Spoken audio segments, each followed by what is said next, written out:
Okay, for problem number 1, we have 8, 11, 17, 26, 38, and blank.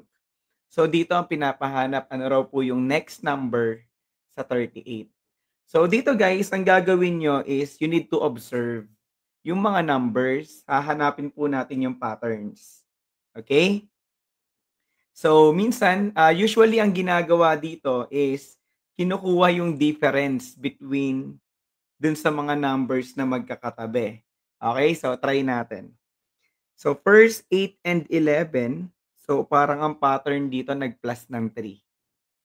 Okay, so check natin kung ganyan ba yung patterns.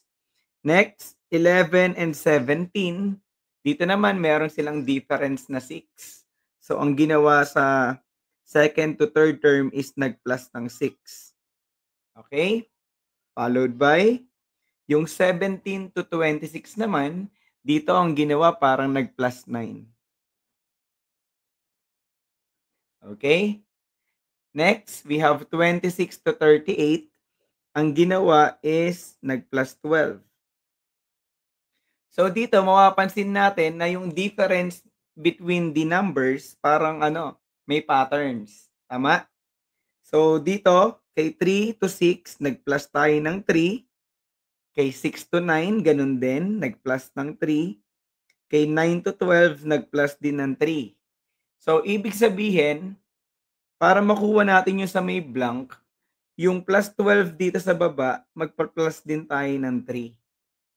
Okay? So, we have 15. Ngayon, pag nakuha mo na yung 15, pwede na nating makuha yung next number by adding 15 dito sa 38. Okay? So, try natin.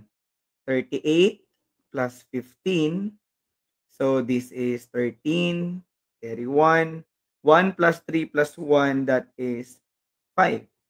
So, ang sagot natin dito is 53, letter D. Yan. Nakuha po ba? Alright. Yan. Tama si Sir Romel, no? 53. So, that is, plus 15 daw sa 38. Very good, guys. Yan. May mga nakakuha naman.